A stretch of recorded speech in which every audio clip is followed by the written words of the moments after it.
How you doing? Not bad, not bad. Okay, so How are you? good. Yeah. So our chair and vice chair are not attending. So who wants to run it? I nominate you. A second. Okay. Well, with no time to spare, then we'll call meeting to order June 28th at 5:02 p.m. Okay, so let me pick the attendance. Scott's here, Jeff's here, Bill's here. That is the forum. Okay, we'll go through the slideshow. We have the agenda, but we'll slide through it here.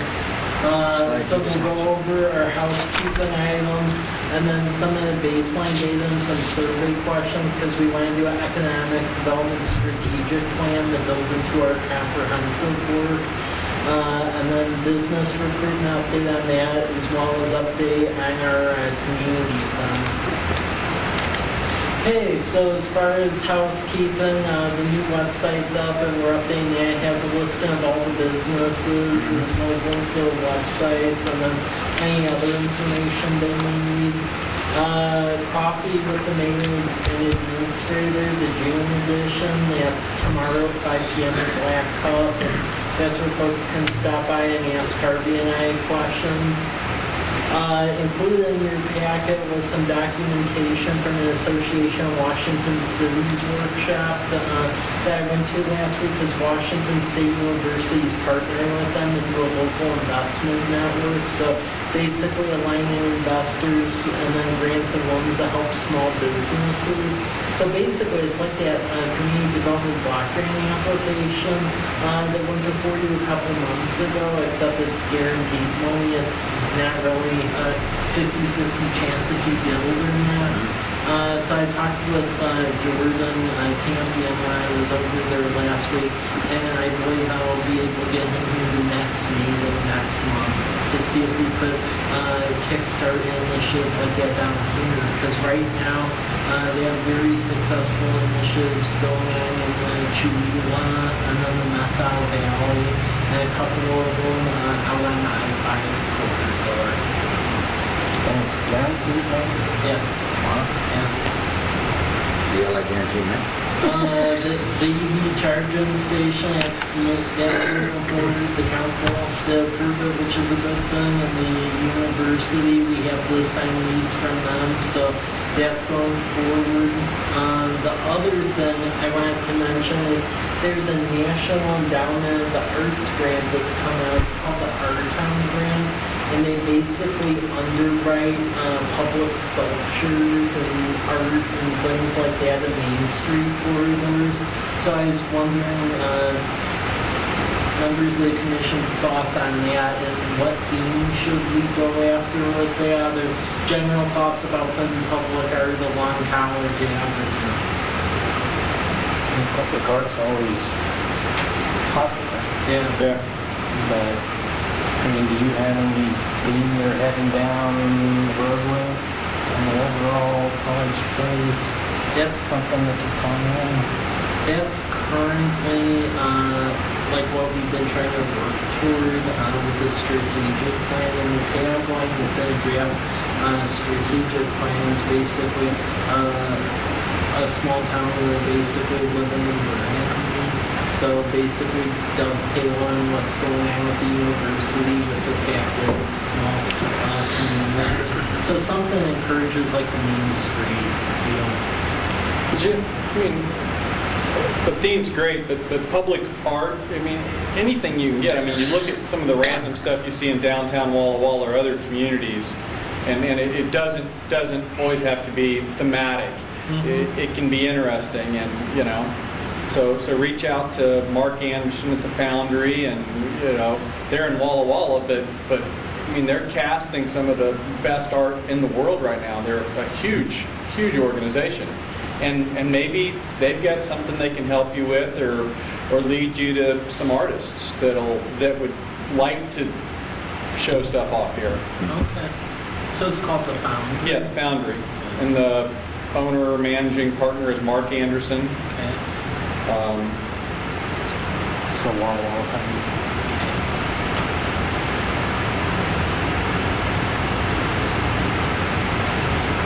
And Jeff, any thoughts on that? Since Andy's is right. No, I think it's a great idea to get some art and get some, something to spruce up the place. Big ear of corn or You know. banana. Big ear of corn. Yeah, exactly. Some watermelon, oh yeah, the list goes on about that, but, you know, I mean, you know, what do we do around here? We grow stuff, Yep. we educate people, we have churches, we have, you know, that's kind of what College Place is.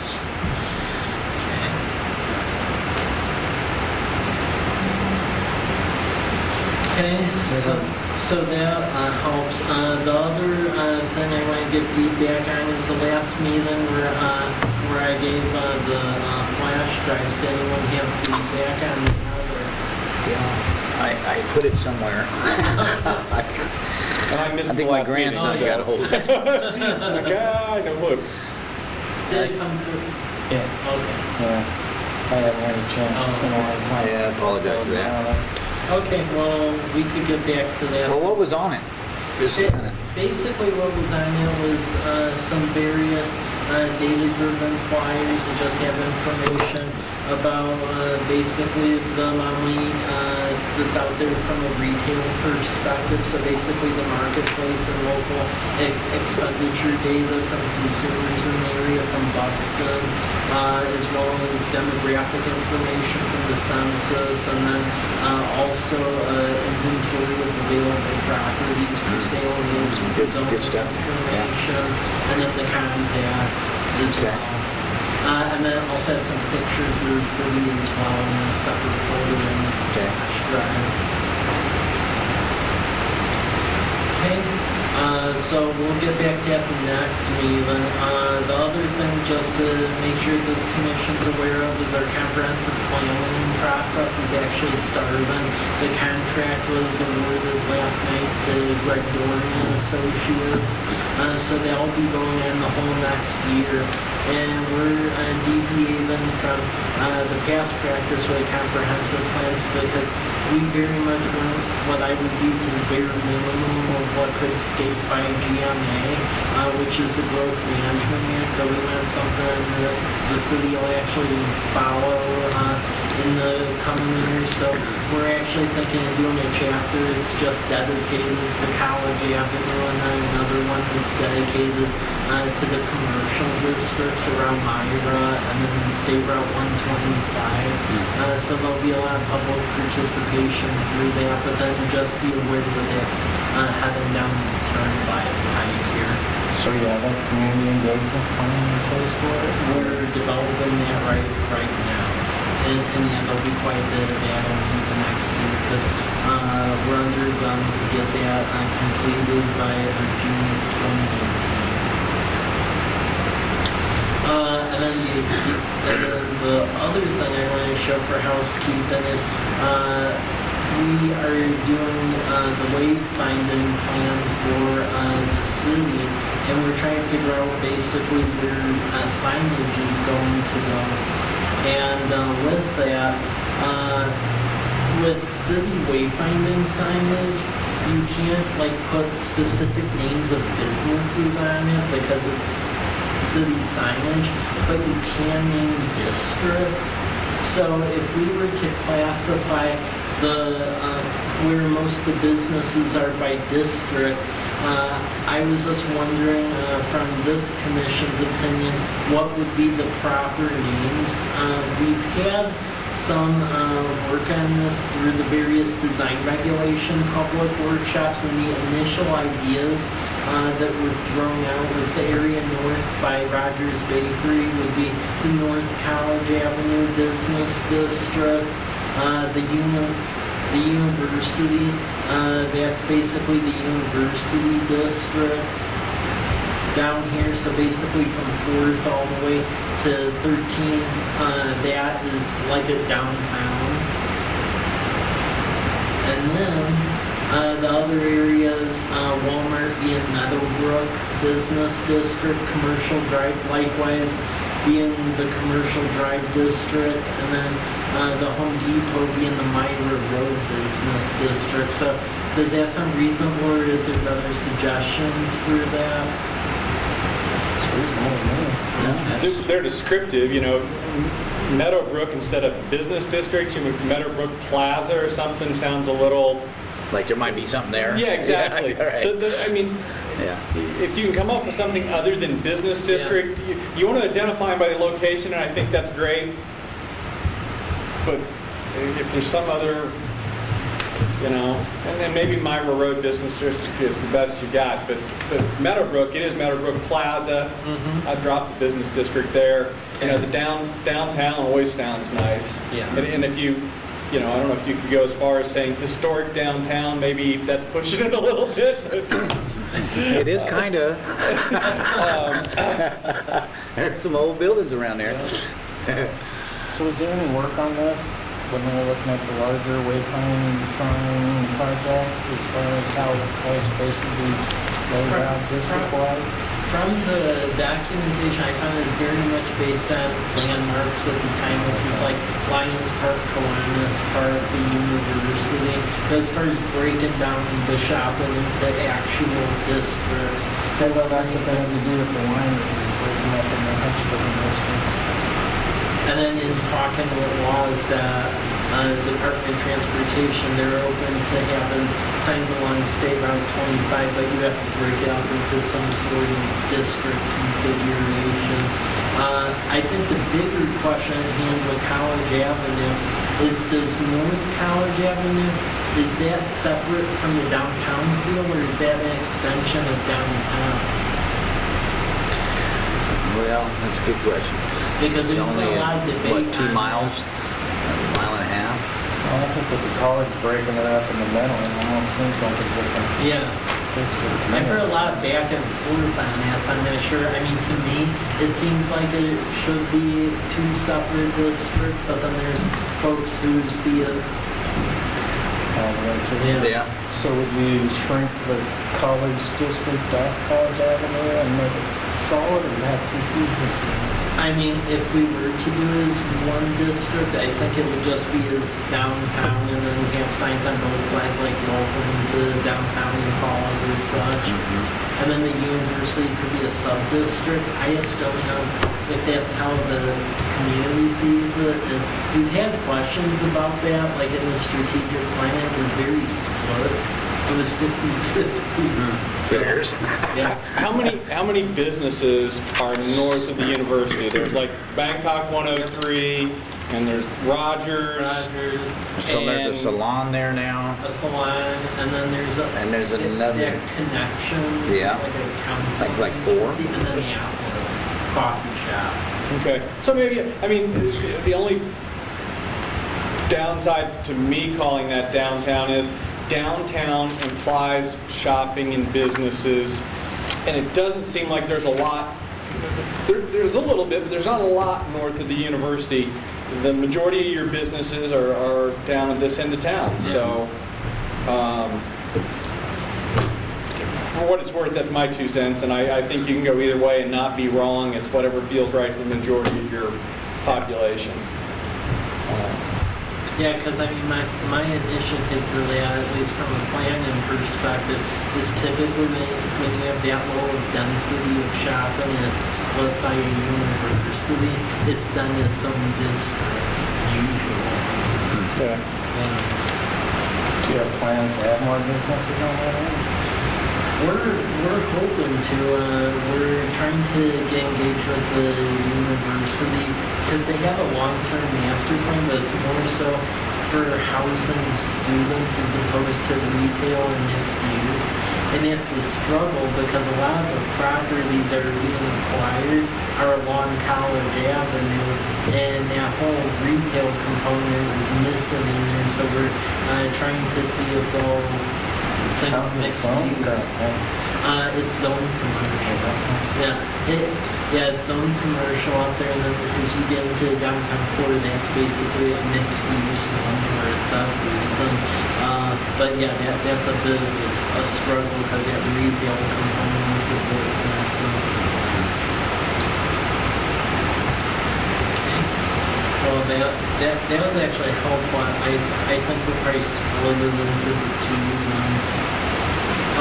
Next, I'll get into some of the data, and this is just going over some data points that will be in the preamble to the strategic plan.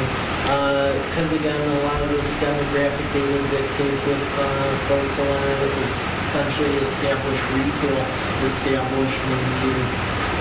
So looking at the population of college places, it's grown quite a bit. From 2000 to 2017, it actually went up over 20%, from 7,800 to about 9,440. Walla on a percentage basis has actually been below us at 14%, but we're below the state at 24%.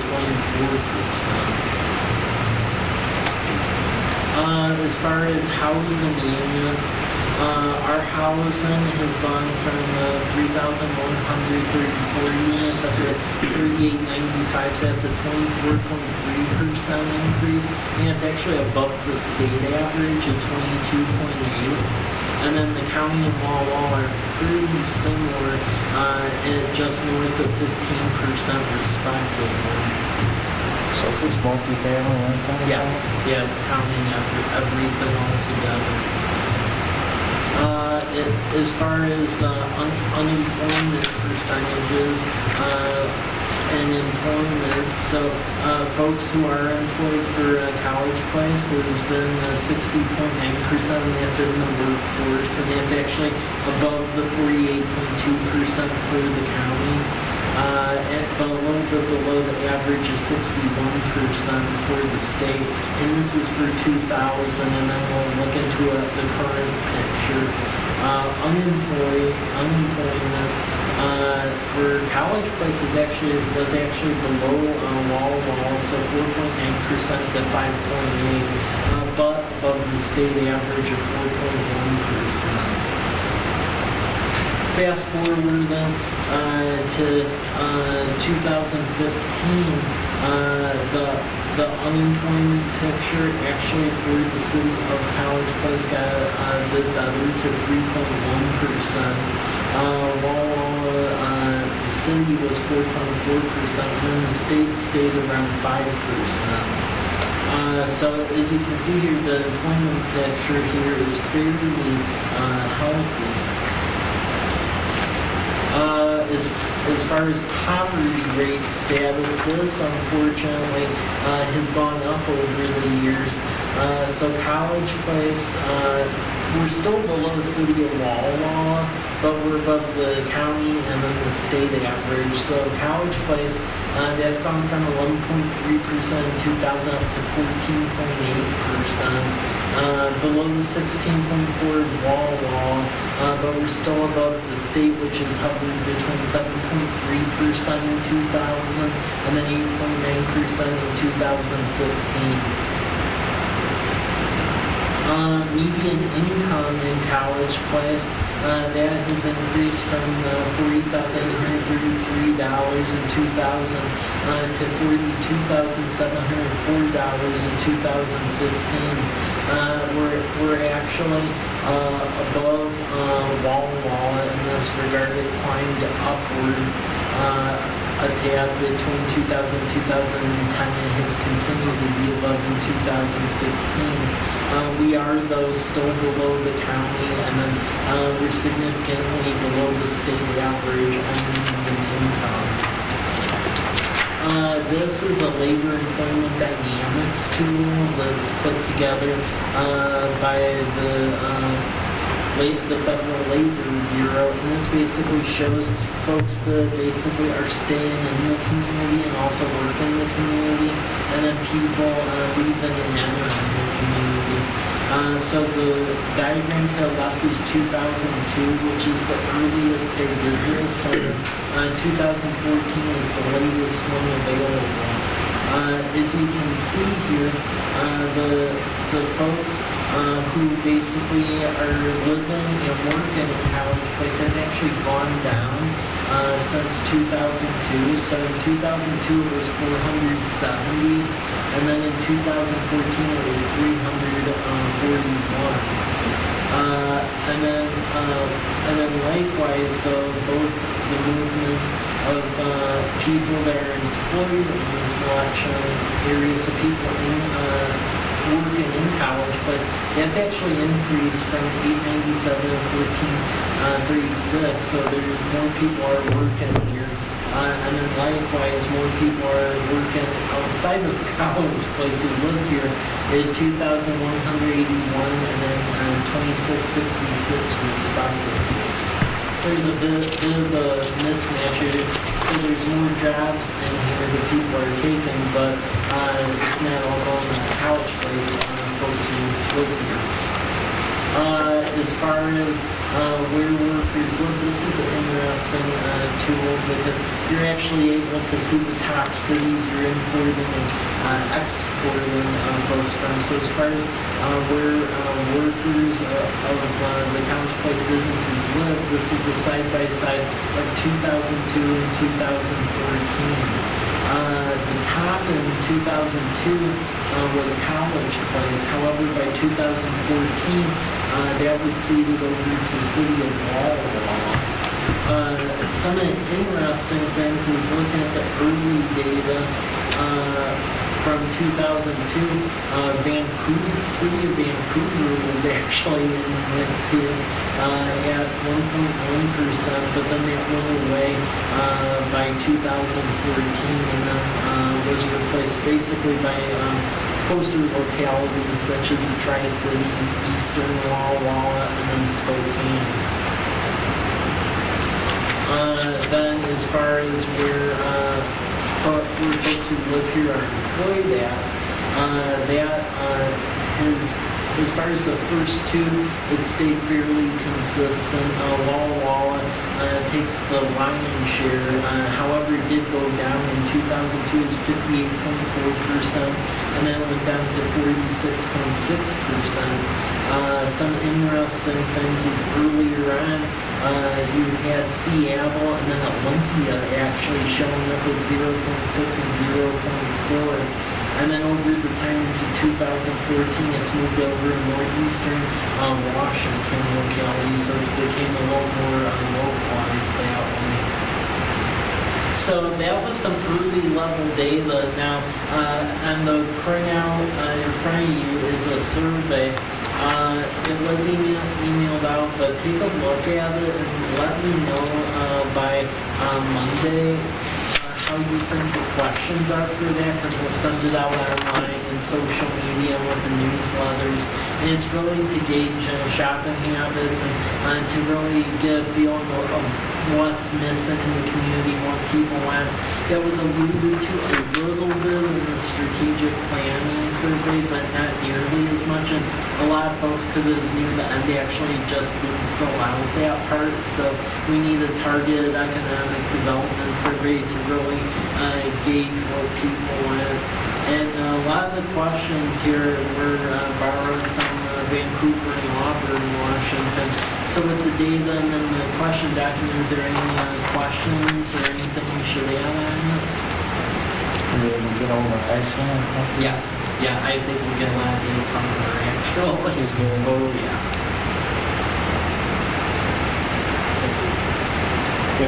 Any place you can make multiple choice, I think you're going to have more people answering than when you ask. A lot of people look at an open-ended question and say, I'm not going to take time to write, I don't know how to spell that, whatever. Anything you can spell out that people can go click, click, click, I think you're going to get more of a response than just an open text box. Okay. So change it to multiple choice. I mean, there's some of these you can't change, but there are some that you can change to multiple choice. When you're shopping outside of College Place, where do you shop? All right, just click Tri-Cities, Walla Walla, Spokane, Boise, you know, and if you go outside of those places, there's not much that matters. Maybe Milton Freewater in there, you know, if people are going down there to avoid paying taxes. You know, and That's a good point. Because you know it's put another and then if they do feel like. yeah, exactly. It's, yeah. Because then somebody feels there's something you're really missing, you know, and if you if you think you're trying to recruit some specific retailers, like you've got a few slides in, Yep. you know, maybe list some of those or list those categories of what people think, you know. And then you can use that to help recruit them too. If the survey turns out the way you want it to, you show that to Fred Meyer or whomever and say, people would love to have you here.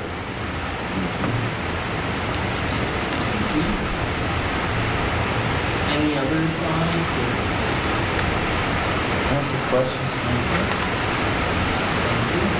Okay, next we'll get to the business recruitment piece. So in Meadowbrook Plaza, Cricket Wireless is going in there, so that is moving forward. One thing that's really exciting is the formal annexation application was filed on the McKinney Christensen property. So altogether, that's about 260 acres over by Lampert and College Avenue. It goes all the way out. That's been filed. That would be a mixed-use development, so commercial along College Avenue, going to basically multifamily and then single family, and that would push the threshold where an additional park would have to be put in there. And then it also sounds like the school district is looking at potentially putting a middle school over in that development, and then turning the high school, middle school into just a high school campus. So there's a lot of moving parts. So that's going forward. Starbucks, Jack in the Box, and Qdoba, they were all here last week. So Starbucks is definitely looking here. And then Jack in the Box, they actually want a second one, except over here more. So they're looking mainly around the Meadowbrook area, as is Qdoba. Fred Meyer for the land. What's Qdoba? What is Qdoba? Basically, it's a higher-end fast food, fast Mexican food. Yeah, the Mexican. Yeah, that's right. Yeah, that's right. It's real good. Yeah, I was just saying, it's, Very good. yeah. That'll probably go well here. Yeah, Haven't seen one. there's a lot of those in urban areas, so that'd be awesome. Walla Walla's got quite a few though. Qdoba's? No, not Qdoba, but the Mexican restaurant. Fred Meyer is still in play. However, there's some quirks to our plan urban development code we're working on to basically make that process a little simpler. The other issue is with the land where that's at.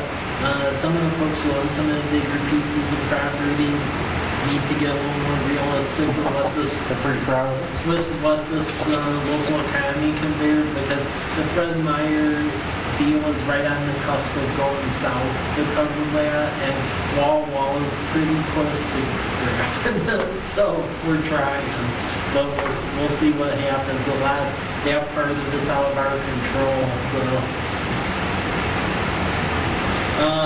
To get to the events, Sorry, I gotta run for a sec. at least you're here for a decision part, so we can still have this part. There you go, you got your quorum. Against the quorum. So thanks, Scott. Yeah, we'll see you tomorrow night, probably, Mike. Yep. Bye, guys. See you, Scott.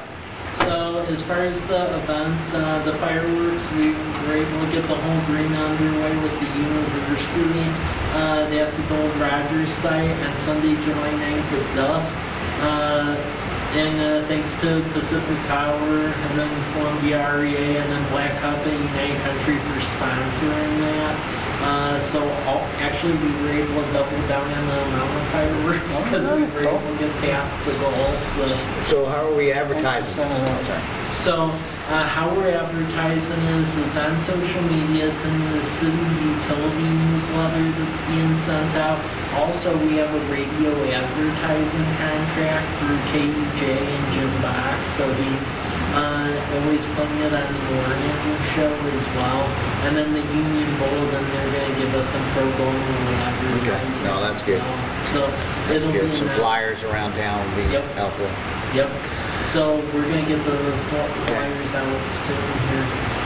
We will at least have one food truck. What was interesting, what happened this on a Sunday, is apparently the whole Saturday, Sunday thing works inverse with food trucks, where they're around on Saturday Saturdays, but then not many of them work Sundays and they're overbooked. So we actually were not able to get that many Sunday because most don't work Sunday.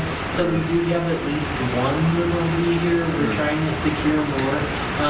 That was something we learned. Apparently food trucks do not really work Sundays. I didn't know that. Yep, I did not know that. So what that's food truck did you get? a crepe truck. It's so basically crepes. Oh, wow. Okay. Yeah, so they'll do like crepes and they'll do like other baked good items and things like that. So they'll be in the city hall lot here and now, right up in the front and advertised. What we are going to do to try to turn this into a bigger thing though, is Nabil and I are talking about doing like a bigger festival, except at Fort Walla Park. I have it be like a unified thing between the two cities. Because, for instance, I had a carnival who was willing to come here and the city wouldn't have to pay for it, but they wanted more than a one-day commitment. And with us just doing that, we couldn't really show that. Yeah, But with okay. Walla in the mix, I think they would be able to.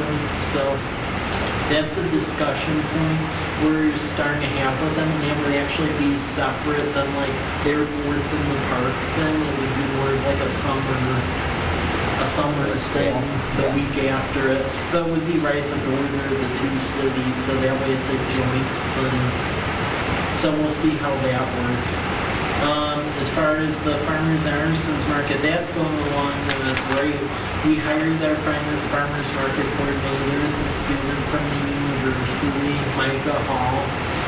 17 vendors signed up. Actually, the 18th one just signed up this morning. Cool. And he's calling a bunch of produce folks, so it's growing.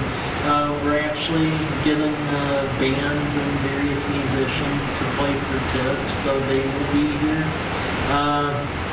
Larry Bowman, I know, just talked to you, Bill, about this, but our electrical needs is these folks have been signing on. Originally, we thought one person was going to need electrical, and that has since mushroomed where we told them it was questionable, but we need like a service off that line by the annex. Do you think there's a way that could?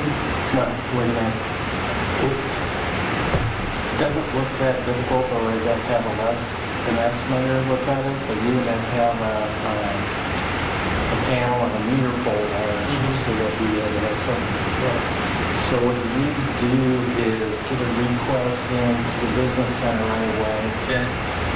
That triggers the estimator, and then I can see what I can do to speed it along from there. But you got to get that request in first. Is this called business center? It's 800-221-7070. 221-7070. That's our, our business center, and how it works is you get all the information in there, and then that triggers a order to the estimator to set up an appointment, and they have to do that within 3 hours. Oh, okay, great. Okay, because yeah, we'll need that service, especially since with so many people signing up. I think it's fairly. But for us to hook it up, you're gonna have to work with an electrician too, because we have to have, an inspector green tag meter that we can hook up to Okay. by law. So. Yeah. Well, I believe we're able to do that because luckily with everyone being vendors fees, we have some residual. But when we get service there, that's important. Yeah. So Okay, well that's good to hear because what I'm hoping, because there's a transformer, the next pull over, and if there's enough capacity in that transformer, it's fairly simple just to run a wire over and drop down the meter base. So that's me like. Well, what I was originally going by when I saw the plans for the city hall is on the plans. They showed that there was actually like more power outside of the higher voltage. And apparently it turned out the plans that we have don't match what was actually built.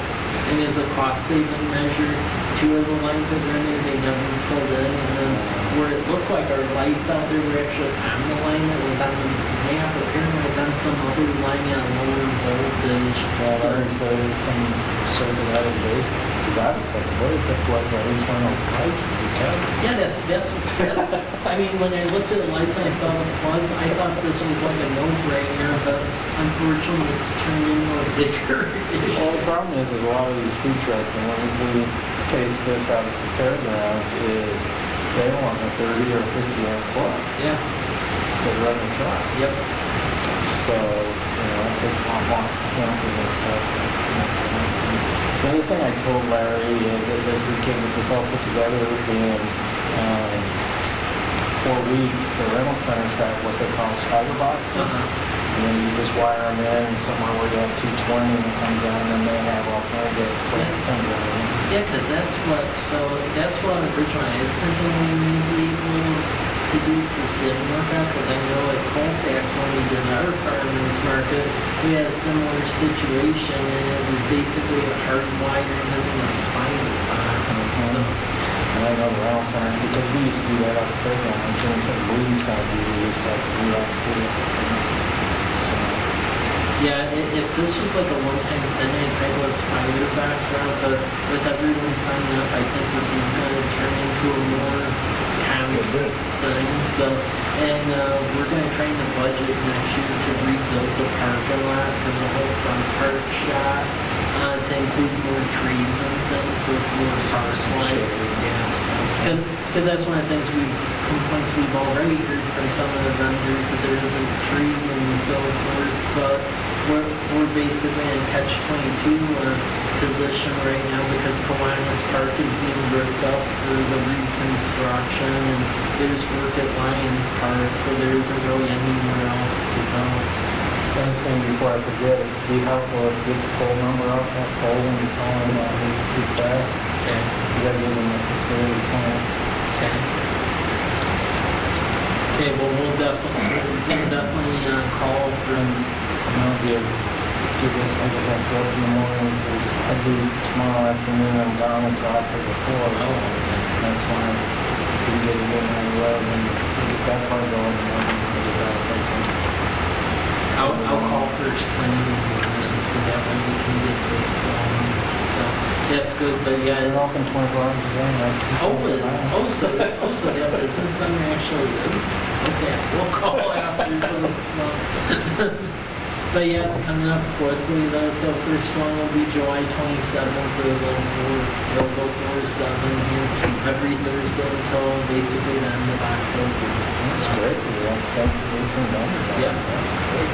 Yeah, no, I was shocked because when I was at Colfax, we thought it was a big deal we got 6.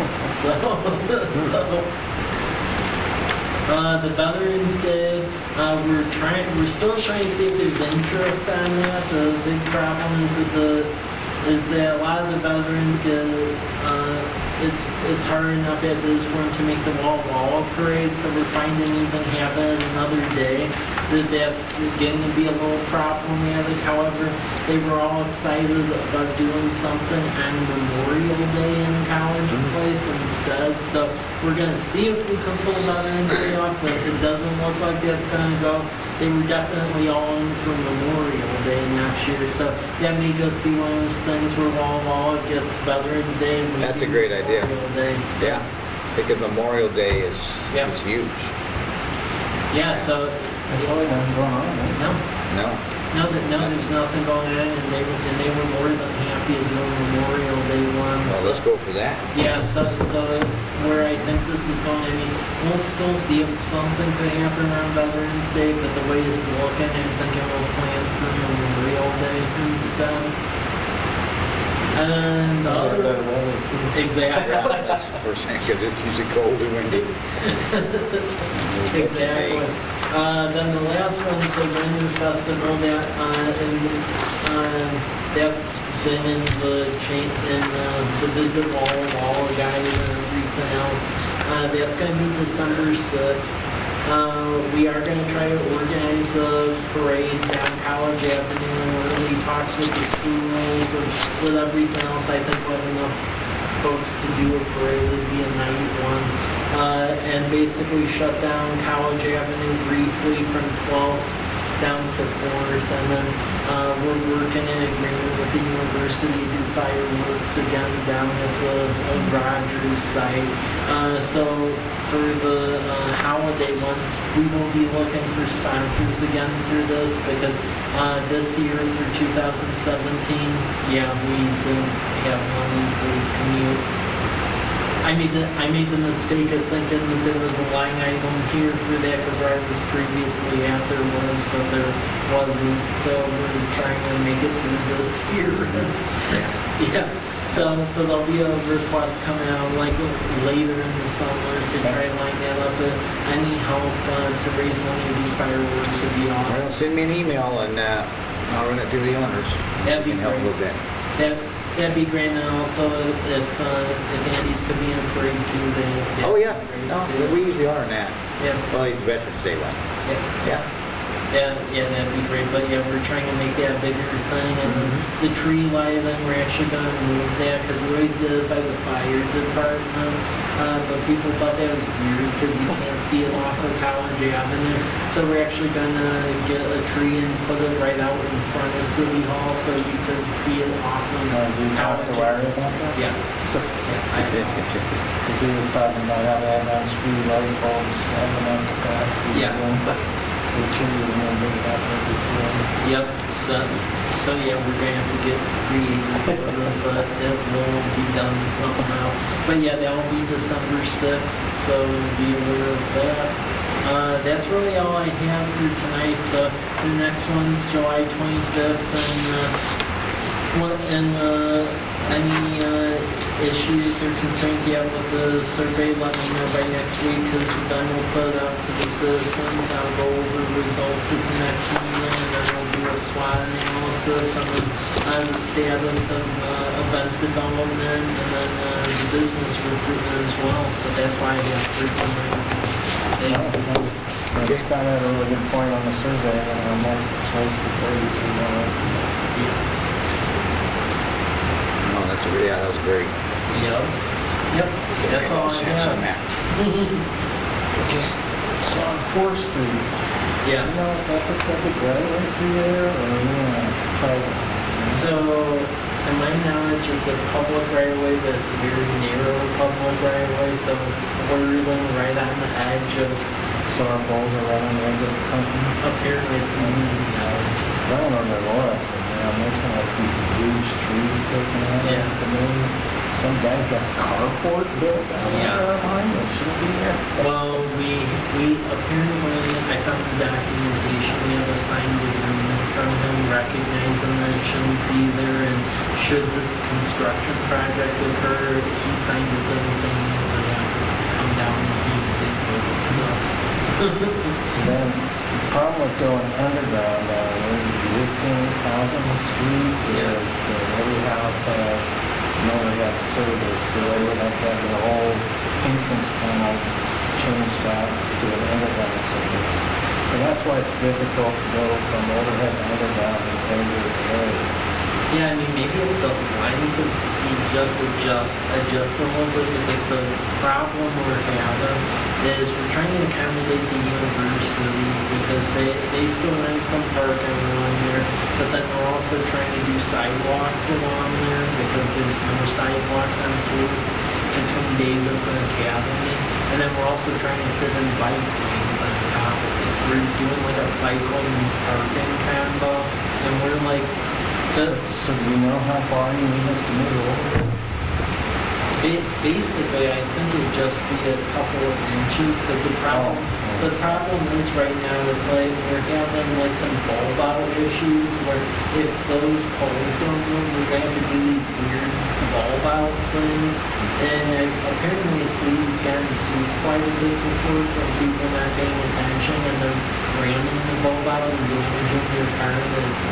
And the judges have ruled that. They're only talking, less than foot, I'm sure. It's less than a foot on the side over when you start getting your lava. I think it would be more than a foot or two over by Davis from what I was told. Yeah, right away, and it was really weird. And then what complicates Fourth Street is apparently that doesn't have like a conventional base to it. So we took some core samples, and when they did Fourth, it doesn't have like a road base. They put like these weird cobblestones and things under there. So it's gonna be a Like I told you in my answer, under our franchise, within the public right of way, we have to Yeah. move the piazzas too. So, we'll, we'll work with you if you get us some plans and Yeah. stuff. Well, yeah, they're just starting plans right now. It's just when they turned in the plans to us, they had these bulb outs around every line of poles, and Paul was mentioning, gosh, hey, how are we going to street sweep that stuff and get these storm drains moving? And then plus the fact that College Place has been sued for people that ran bulbs. Those trees are going to be an issue no matter what. Oh yeah. Well, I think Looks like they need to go anyway. That's the thing. I would agree with that. So some of those trees are going to have to go, and then on the university side, they're going to have to move their fence a bit because their fence is in the right of way too. Now on the water end, we come from Davis this way, we come from Water this way, and there's actually a gap between them. There isn't all that.